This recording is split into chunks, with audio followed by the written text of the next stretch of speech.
Bling bling, welcome to Diamond Town, Africa.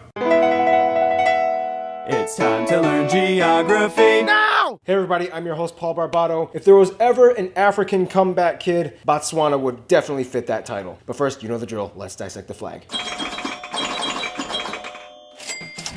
The flag is pretty simple. It has a blue field cut horizontally by a black stripe with a white frame. The blue represents water, or more specifically rain, as it is a precious resource the country relies on and sustains life of the country. The black and white frame also has two meanings, the first one being that Botswana is a country of diverse cooperation between people of different races that work in harmony, and the second that it represents the stripes of a zebra. Easy. Moving on.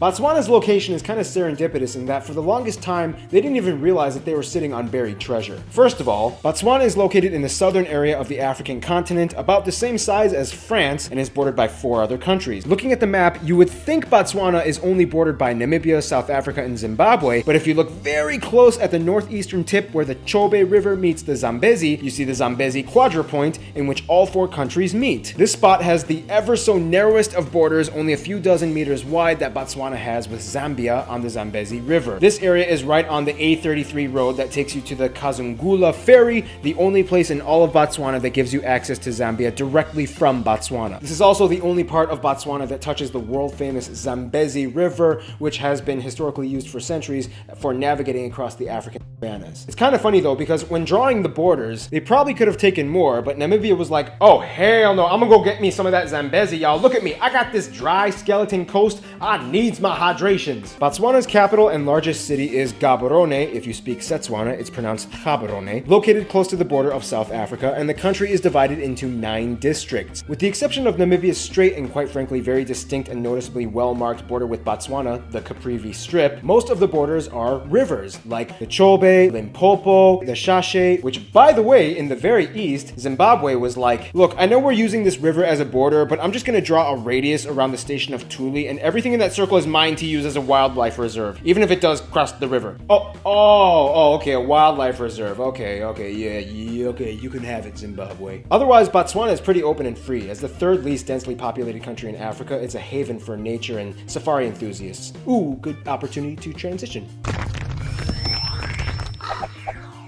Botswana doesn't just have a bunch of open land, but also a bunch of exceptionally unique land, unlike anywhere else in Africa. First off, the country is generally flat, and about 70% of the country is dominated by the semi-arid Kalahari Desert and dry savannas, especially in the west part of the country, whereas the east and the north parts are generally greener. In the far north and the northwest district, you have one of the strangest natural phenomena, the Okavango Delta. Now, if you've heard of this place, contrary to what you may have been told, this is not actually the world's largest inland delta. There are 2 others that pass it in Mali and Sudan. However, this world-renowned UNESCO heritage site sticks out because of the way how the delta operates. Basically, the Okavango River meanders into geological faults that in response spread the waters out into a vast network of channels, creeks, and wetlands. Now, here's the thing. Every year, rainwater from the highlands of Angola come down and surge into the Okavango, causing the entire flood basin to swell up to 3 times its permanent size between March and June. For the next few months, the entire area becomes this weird, shallow, swampy wetland with an abundance of wildlife that flourishes in it. In fact, one of the strangest things about this area is that it is one of the few places where you will find animals that, contrary to their cousins in the other areas, have completely adapted to the hydrated landscape. You can see swimming cheetahs, lions, and even hyenas fully acclimated to the conditions that surround them. Nothing is scarier than knowing that a cheetah can swim after you. Finally, at the latter months of the year, the Okavango dries up again, and about 60% of it is absorbed by plants, over 30% is evaporated, and the rest is either transpired into underground aquifers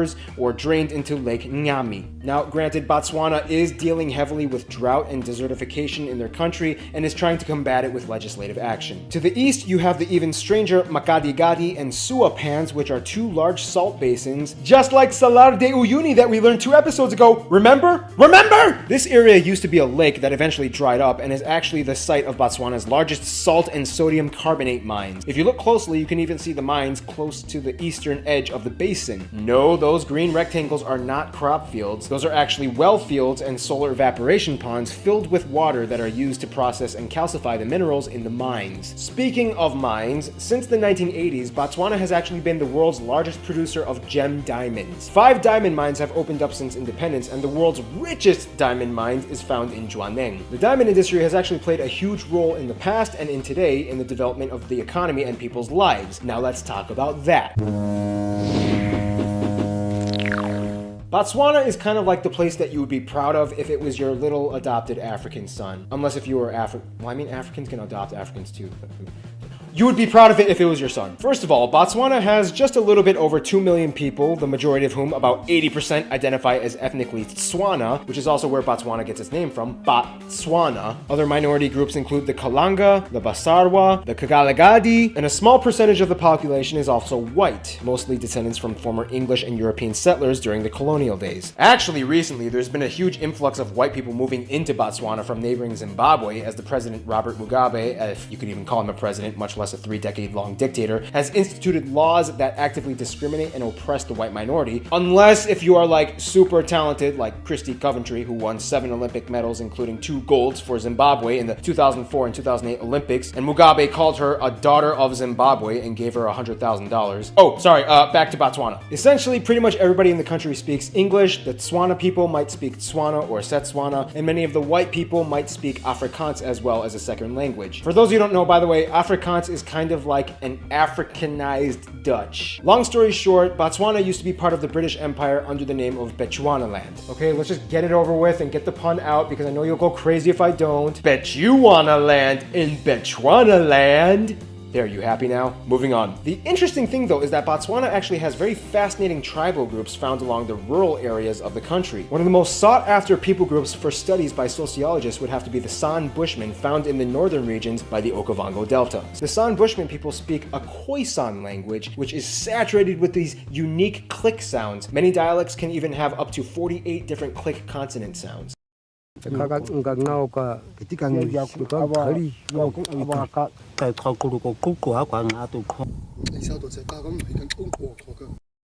The country operates in a democratic parliamentary republic with a president as a head of state. In fact, according to Transparency International, Botswana actually has the least corrupt government in all of Africa, on par with countries like Portugal and South Korea. Culturally, Botswana identifies closely with other countries in the South African region. About 70% of the people identify as Christian, and regular church attendance is actually pretty high. The rest are either non-religious or ascribe to folk religions. Essentially though, Botswana used to be one of the poorest countries, but today has developed a steady economy and infrastructure that has made it into the 4th largest GDP in all of Africa, on par with countries like Mexico and Turkey. This is partially thanks to the mining industry, but also to the new financial sector that Botswana is heavily investing in. With strong fiscal policies and free market enterprises, Botswana was able to nab over $7 billion in foreign exchange reserves just about 10 years ago. Today, Botswana has Africa's highest credit rating, and with a well-capitalized system which allows high interest rates, Botswana seems to be doing something incredibly right. I'm coming for you, Switzerland! Wow, Botswana, looks like you've stepped into the international limelight.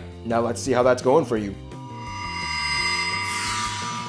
Now, when it comes to friends, Botswana kind of has like this weird seesaw effect in which they like groups of people that typically don't like each other. First off, we have Russia and the US. The US is not only a huge partner with multiple embassies and consulates for each side, but so far is also the largest provider of aid in medical relief, and especially in the HIV and AIDS division amongst the residents. Peace Corps professionals consistently stop by and even help build facilities, as well as develop and train native Botswanans to tackle the issue. Nonetheless, Russia is actually seen as a little bit more favorable to the Botswanans. Russia swooped right in shortly after independence and was one of the first countries to acknowledge Botswana as a nation, just like they did with Angola and Benin. Are you kind of seeing a pattern going on here? They hit it off really well early in the game. Russia maintains numerous trade policies and educational cooperation agreements with them, and to this day each side has embassies and consulates. Botswana was kind of seen by Russia as like a potential breeding ground for communist ideologies. However, unlike Angola and Benin, the whole thing never really kicked off, and eventually they became a democratic republic, but still maintained good relations and to this day, Botswana is one of the countries that Russians do not require a visa to enter. Then you have Israel and Pakistan. Pakistan has been a favored business partner and has built ties with Botswana for years, and even has overseas embassies in Beijing and Yemen for each other. However, Israel also has cooperation agreements and invests heavily in the irrigation sector to help Botswana fight its desertification problem by suggesting models that have worked for their own country. Israel is also facilitating the development of the Botswana International University of Science and Technology. Finally, you have what Botswana would consider their best friends, Namibia and South Africa. These three countries go way back. First, South Africa used to have some drama with Botswana, but today is really close and has signed numerous agreements in tax, agriculture, health, transport, and more. A huge portion of the Botswanan economy is dependent on South Africa, and culturally they resonate pretty close as they were both parts of the British Empire. Namibia, though, is really close to Botswana too, but remember, Namibia kind of broke away and became independent from South Africa. So here we have a country and another country that used to be part of that country being friends with this country. It's kind of like going to a party and realizing your ex-wife is there. Nah, but relations between South Africa and Namibia are fine. Soon after Namibia's independence, Botswana was one of the first countries to shake hands and sign treaties. The only issue is that Namibia once scared the crap out of Botswana because they almost planned on deferring the water from the Okavango River away from the basin to help irrigate their land, which would destroy the whole delta. Luckily, the plans were diverted. In conclusion, Botswana is like the little African country that accidentally got blessed and then ran with it. Stay tuned, Brazil is coming up next. Hey Geography peeps, so it's like 2 a.m. and I'm about to upload this video, but before I do, I just want to say thank you so much to my friend Jason. He's the one who did most of the motion graphics in this video, which is why so much of it looks so amazing and so much better than the other episodes, because thank you so much, Jason. If you guys want to check out his reel, his motion graphics reel, I'll put a link in the description. I can't thank you enough. I love you, bro. Have a good one.